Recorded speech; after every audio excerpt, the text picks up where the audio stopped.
Hi guys, welcome to my channel. Please make sure that you click and subscribe. So tonight I thought I would make my dinner and just chat with you guys, have a catch up. So my dinner isn't very exciting. I'm having the M&S classic breaded chicken steaks. They are really yummy. So I literally make it with, I'm going to shove it in the oven now, with, sorry. Have you ever seen such a big tin foil? It's literally like half the size of me. But it's good because I never run out. Oh. So I'm literally shoving this breaded chicken in the oven. And then I'm going to make it with some pasta and like a tomato sauce. I have this literally at least once a week. It's my favourite. It's just really easy. These are frozen, so I need to, unstick it.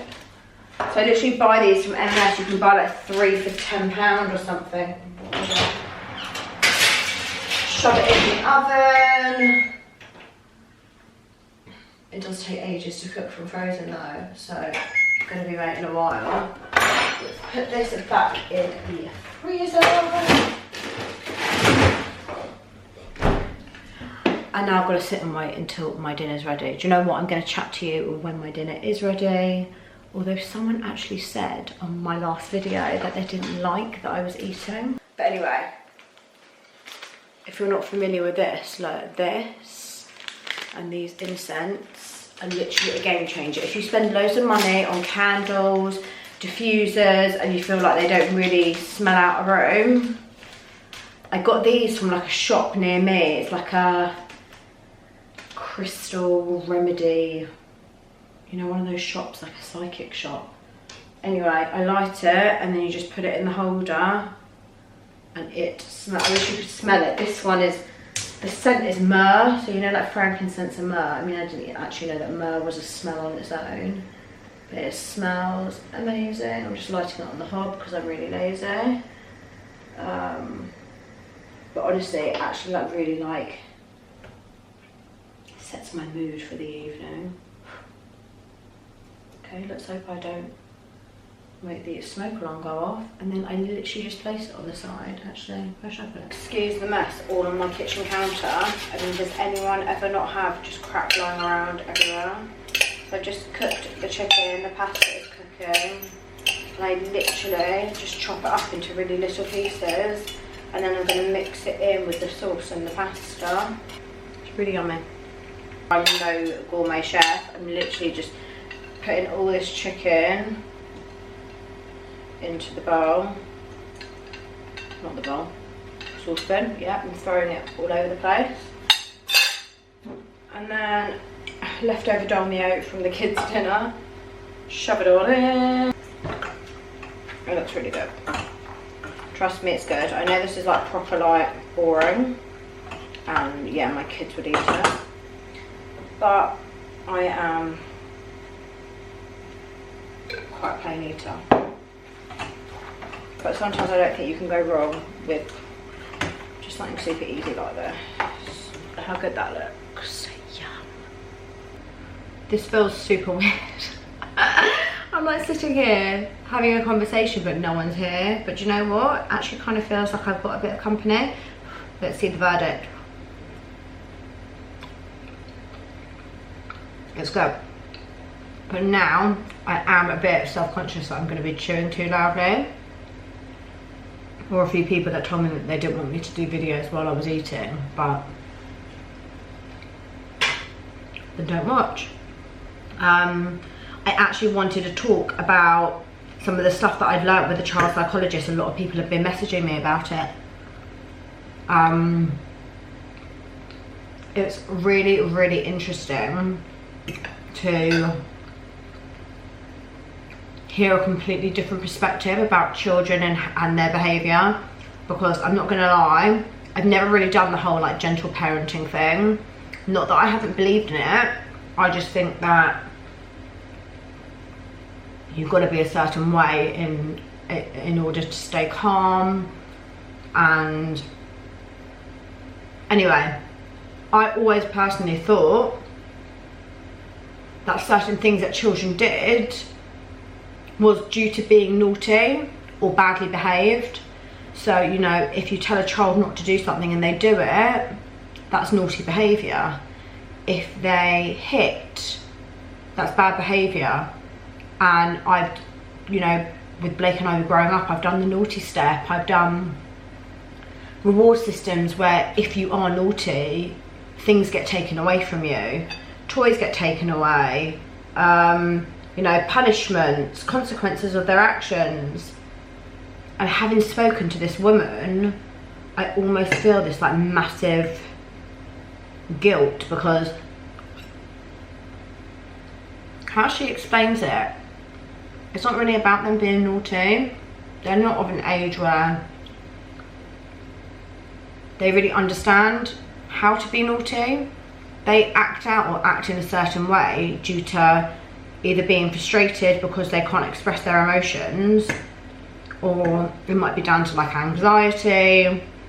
And talking to her about these certain situations, you know, like Blake not listening when it's bedtime and him messing about and hiding under the bed, and me saying, Blake, you need to get back into your bed, and him not doing it. The approach that I've been doing now to me kind of makes sense why he doesn't listen. So for example, one of the things that she said to me that's really stood out now is, if you tell a child not to do something, children love a challenge, so the likelihood is they will do it. So if you say, don't jump on that, the likelihood is they're going to jump on it. It's very much like saying to someone like, don't think of a pink elephant. Automatically you're going to think of a pink elephant. So instead of saying something along the lines of, don't hit your sister, it's naughty, it's, Blake, what has mummy told you, we keep our hands to ourselves. There's a way of kind of not making it a negative, turning it into a positive. I mean, I could probably sit on here for hours and talk to you about all the things that I've gone through with her. And I think that I will eventually do something along the lines of that, but maybe with her. Once my podcast has started, she's going to come on my podcast. But it's an eye-opener. Realising that actually I'm punishing behaviour that's in theory not actually worthy of a punishment. Like him messing about before bedtime and not listening and not staying in his bed is probably the likelihood of him being anxious, separation anxiety, of him going to bed and me not being there, and he doesn't know how to express that in words, so he gets frustrated and throws himself on the floor or hides under the bed or messes about because at least he's getting some sort of attention. I've been doing things like, if you don't get into your bed, then I'm just going to walk out the room. And then in theory, thinking about it, the fact that he's been that way and behaved that way because of separation anxiety, and then I leave him, does make me really sad. It makes me feel really bad. Yeah, it's definitely something that I will try and go into more detail with. By the way, thanks guys for keeping me company. I've been living on my own now since the beginning of August, so it hasn't actually been that long. And it's mad what you can get, what you get used to when you have to. Because I hated my own company. I really, really did. I mean, I haven't really been on my own for like 17 years. So I've spent my whole adult life with someone, which is crazy. And I'm sort of now starting to appreciate being on my own, enjoying my own company, and doing things, especially when I'm not with the kids, doing things that I never would have normally done. Like, I used to absolutely hate spending a day doing nothing. I used to think it was such a waste. I didn't like if I wasn't being productive. I'd never lay in bed. I would even, I mean, a lot of the time I wasn't able to because of the kids, but even if I was given the opportunity, I'd see it as a waste. And like now I'm really appreciating, like, do you know what? The time on my own I should value. And sometimes I literally just chill in bed, don't get out of bed till 10 p.m, then have a shower at like 12 and watch a bit of TV, and it's actually really refreshing. What I find harder, the weekends with the kids or without. And I thought I would find the weekends without harder, but I've actually really grown to sort of like appreciate time to myself because I have them so much on my own now. Well, obviously, like when I'm with them, I'm on my own. And I find the weekends with them more challenging if I haven't got plans. Because I feel like, especially Sundays, I don't know about you guys or any single mums who are watching this, but I feel like Sundays are very like family days. Like as like Sunday afternoon kind of dawns, I get that like overwhelming feeling of like I don't even know how to explain it, because it's not like that Sunday night feeling. Well, it is, but I don't know, I just feel like that's when like you go out with families for like lunches, or you go to the zoo, or you do something nice as a family. And I think that's where I'm at right now. You know, I had someone message me, I shouldn't really take it to heart, but they said something along the lines of like, it's really obvious that you're not over your ex, and that couldn't be further from the truth. It's very, there's two separate situations, I personally think, when you're getting divorced or separating from the father of your children.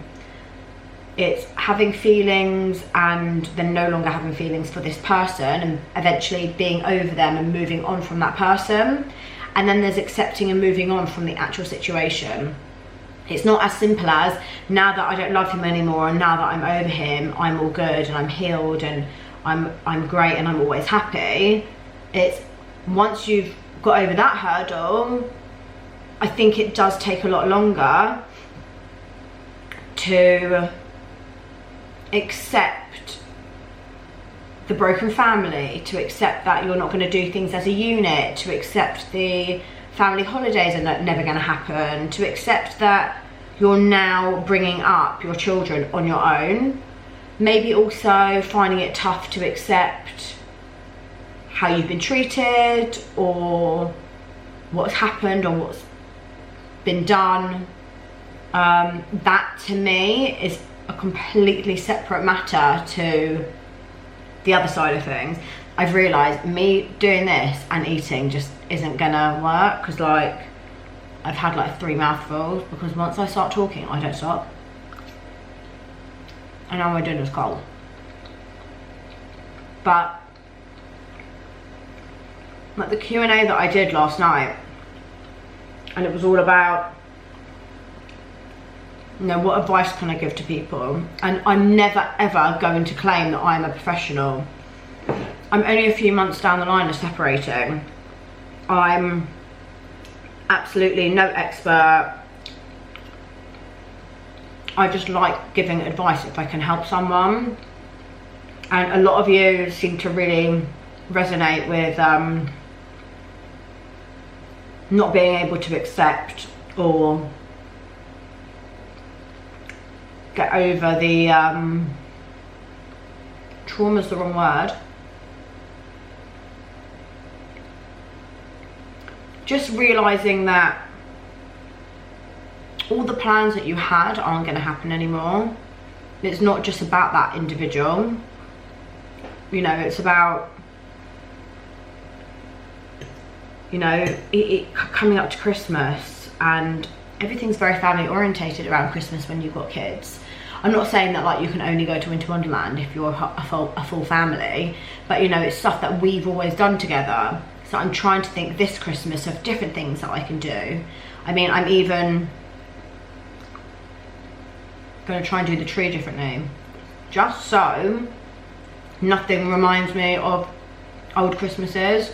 And that doesn't mean that I'm you know, pining or not over the individual. It's a loss. It's grieving a whole situation. You know, we went to Lapland, UK 2 years in a row. I'm not going to be going back there for a while, because right now, if I were to go there, I just compare it to when I used to go and it makes me sad. Or I actually had someone ask me if I'm going to book a holiday. I have booked a holiday for me and the kids, and I'm going to be doing something completely different to what we've done before, because I don't want to be able to have a comparison. So instead of doing like a nice all-inclusive hotel, I've gone for renting out a villa. I'm making it a completely different vibe of a holiday, so it is different. I'm making loads of changes in my house because I want to do things differently. All these things are kind of my way of like moving forward and coping, rather than what some people have said, saying it shows that I haven't moved on. Like, that isn't it at all. And I also don't feel like I need to justify my feelings or anything, but I think people that are in it probably will understand that that's when you get to that point. Like, accepting one part doesn't mean that you've accepted another. You know, there's still anger, there's still resentment for the situation. I wanted to run through some of the things on my Q&A in case you guys missed it. I had a lot of people, which makes me sad, say things like they're staying in a relationship or they feel like they can't go anywhere because of finances. And it just seems so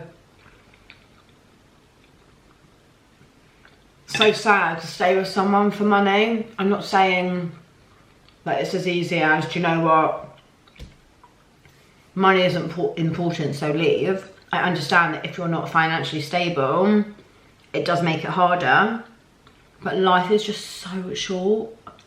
Stay with someone if you're not happy just because they make you more financially stable. Like, I know that not everyone has the option to, you know, necessarily go and stay with family for a bit, or, you know, if things are maybe amicable, that person will continue supporting you. You know, if you guys saw, I had a really, really silly, and I don't even know what the word is, a comment saying that how I'm really lucky because I've been able to stay in my house and my lifestyle and finances hasn't changed. Not sure how this person's seen my bank account and knows that things haven't changed, or knows my lifestyle from a few minutes of stories on Instagram a day. This also shows, like, with social media, like, I'm not even trying to put on a facade or make out that I'm like financially well off, or, you know, lucky me, I'm staying in my house. But people make assumptions and perceive things just from a few stories, and that in itself I find really dangerous, because people then end up comparing their own lives to something that they've made up in their heads. Like, people don't understand or know what I'm needing to do, or how much I need to fight, or what I need to do financially in order to keep my house and keep my kids in this house. Or, you know, some people will get help financially from family if they're really lucky, or others will have to take on an extra job in order to do that. Like, I just think it's quite a ignorant comment to make, because someone staying in their house doesn't mean that they aren't absolutely scraping the pennies together in order to do it.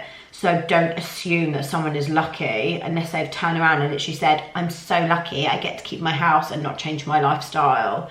Like, this Christmas for me is very different. Will I be spending what I used to spend on my kids? Absolutely not. And that makes me really sad. Sorry, I don't actually know why I'm getting emotional, because I have not cried in a really long time.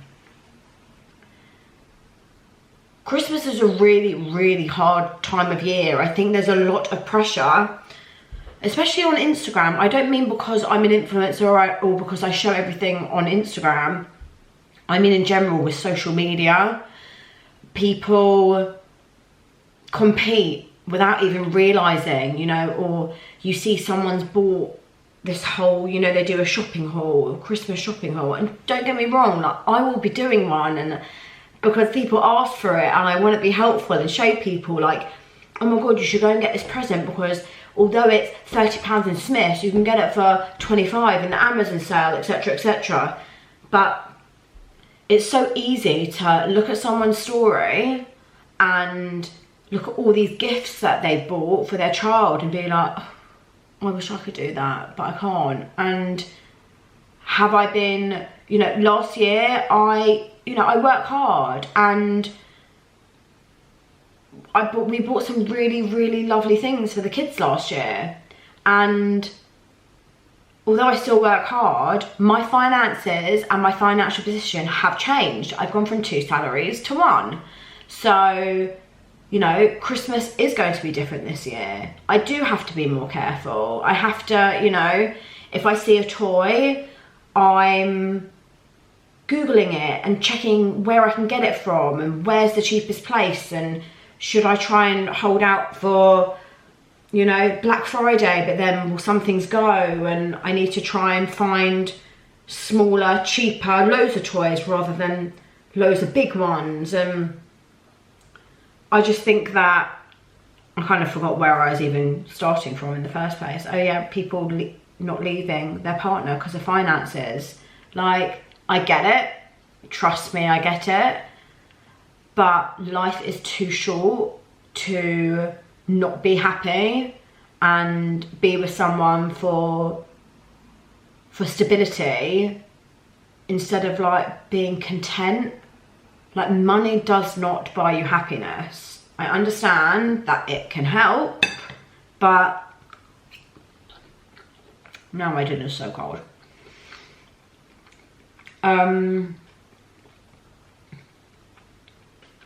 I think it just comes down to the fact that you need to really try and see the bigger picture, and maybe try and get some like free legal advice or something in regards to what you'd be entitled to financially. It's scary. It is scary, and I'm only at the beginning of it.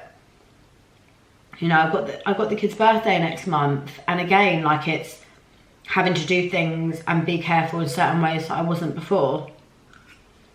But I wouldn't change that. I'd rather do that and be where I am now than be unhappy in a relationship and be able to provide for my kids more. Like, I want my children to grow up knowing that, like, it's not about money, it's about love, and it's about being happy and being content and being, you know, knowing your worth. You know, a lot of people were saying they feel terrible for breaking up their family, and they feel like they need to try and stay together for the kids.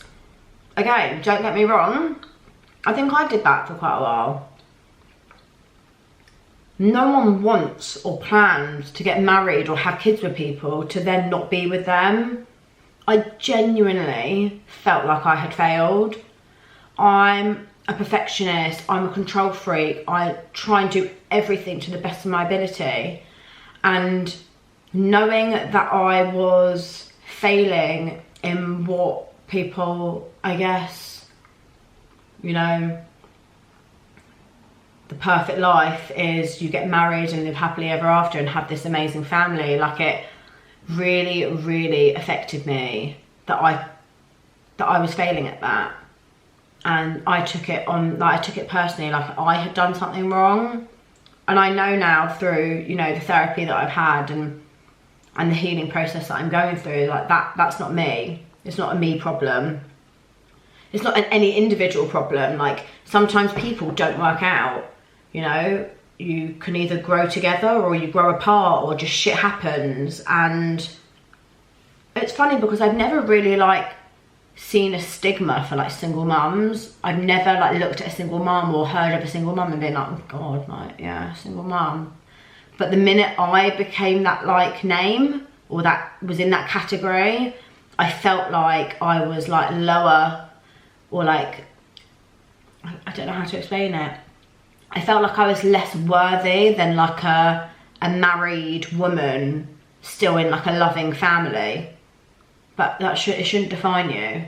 And also, not only that, and I'm not saying that anyone that you see on Instagram or social media or celebrities or anything that are married aren't happy, but like a lot of relationships, people are not happy. People settle, people go through shit. No marriage is good all the time. And if people say it's easy, and if people say they're always happy and loved up, they're bullshitting you. So also it's kind of like seeing the reality of things and realizing that don't compare yourself to other people, because the likelihood is what you're comparing yourself to isn't actually real. You're comparing it to something that people are wanting to show you. You know, not many people will come on Instagram and be like, oh, hi guys, hope you're having a good day. I just had a really shitty argument with my husband and he's just walked out and he's sleeping on the sofa tonight. You know, like, again, I've completely forgotten where I was going with this. I always end up like completely getting sidetracked. I think my point that I'm making is, if you know you're not meant to be with someone, don't drag it out for the sake of money or your children, because one day you're going to realise that money isn't everything, and one day your children are going to grow up and leave. They're going to leave you, and then they're going to move out, and you suddenly realise 20 years has gone by and you're with someone that you're not in love with, you don't have anything in common with, or you're not that happy, and you've wasted 20 years of your life. I'm not saying that I've wasted my life, but I'm still young. Like, I could end up meeting someone and being with someone and spending the rest of my life with them, longer than I was ever with the kid's dad. And I just think that there's no time like the present. I know it's easier said than done. Like, trust me, I definitely stayed in the situation longer than I should have. But looking at it now without the rose tinted glasses on, I'm prepared to go through the challenges that I have ahead of me in order to, you know, be with someone that knows my worth, treats me well, I love them, and yeah, I don't think anything is worth not having that. You know, people are asking things like advice on starting your solo journey. For me, and all these things I know sound so cliche, but it is about taking it a day at a time. I still do it now. Like, sometimes I do sit there and get upset about Christmas. I mean, you saw how emotional I got 2 seconds ago. And I know obviously you've got to plan these things, like I've got to get the presents for the kids and I can't just leave it a day at a time in regards to that. But it's driving yourself mad and thinking of things like, oh my God, what happens when they get another girlfriend? Or, oh my God, what happens when... I'm trying to think of an example. You just got to live a day at a time. As long as you survive today, then you're winning. Like, I've done my fair share of crying and being sad, and that's the best thing to do. There's no point in putting a brave face on the whole time. You just got to ride the emotions, like ride that wave. Like, when you're sad, be sad. When you're angry, be angry. When you're happy, embrace it, be happy for as long as it lasts. Eventually, the pain lessens. And if I can do it, anyone can. Because honestly, I never, ever, ever thought that I would be where I am now. Again, getting a bit emotional. Honestly, like, my self-worth was so low. And that's actually not anyone else's, well, not anyone else's fault. I'm so proud of myself for how far I've gone and how far, like, where I am right now. And I can just promise you that if you are watching this and you're either right at the beginning of the journey where someone's just left you, or you've left them and you're on your own and you're with your kids, or you're questioning whether you should do it but you're really scared. Sometimes the best things come out of really, really bad situations, and I'm honestly so excited for what future I've got ahead of me. I mean, it doesn't sound like I'm excited, does it? No, honestly, I'm so proud of myself because I never ever thought that I'd be where I am now and actually feel like genuine content on my own. Like, it's sad, but actually, do you know what? Like, it's really nice to know that I can give myself happiness, and then if and when I meet someone, they are just adding to my happiness. They are not completing my happiness. I complete that and they are just an extra bonus. So again, I literally just feel like I keep getting sidetracked. I don't even know what I have spoken about in this vlog, so apologies if I've just gone on about absolutely I don't know what I've spoken about. That's what I mean. Sometimes I never thought in a million years that I would get upset. Like, I have not cried in weeks and weeks. You know, I feel like the kids are doing better. They're settling into school more. I'm finding my feet.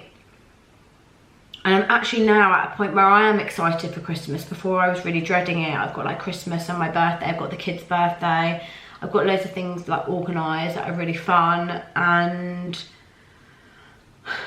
yeah, there's something really empowering about doing things on your own and realising that you can do it on your own.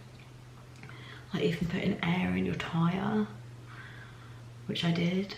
I'm so proud. Also, completely changing the subject, please, I need to show you guys what I got for Rome for Halloween. Hold on.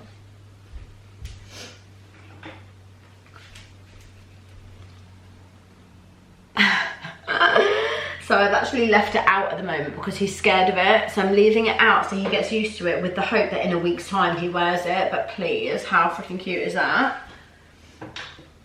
That was so random for me to go from like crying and eating to like showing you a pumpkin. But someone, well, a lot of you guys were asking, because I had the same sort of questions come up over and again. When did you know it was time to like call it quits? And obviously every situation is different. Like for me, I just had this like light bulb moment where I knew that I was done. And I think you do just know. Like, it doesn't even have to happen because something specific happened. It may just suddenly be a feeling in your gut and you're like, I'm done. Like, we tried. I do think that therapy is a really, really good way to kind of like know that you've really tried and put the effort in. Obviously, you both need to be willing. And you know what? I honestly think that any relationship is salvageable. What's the word? Salvageable. Solvable? God. Salvageable. Any relationship, I think, can work if, big if you're both on the same page and you both want the same thing and you're both willing to put the effort in and you both love each other. But so many relationships break down because one's checked out or they're disconnected and they no longer want to be involved. So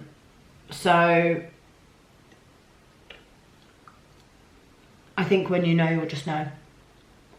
If you know that you've done everything you can and your heart still isn't there, then you know it's time. So thanks for keeping me company when I have my dinner. Sorry, I got a bit tearful. And I don't even know what I really spoke about. But I hope it was of some value. And I will catch up with you guys very soon. I'd love if you could subscribe, comment, like. All your views mean the world. All these subscriptions again mean the world. So yeah, until next time. I think next time I won't do dinner because it's cold, because I talk too much. And yeah, thank you guys, love you lots, bye.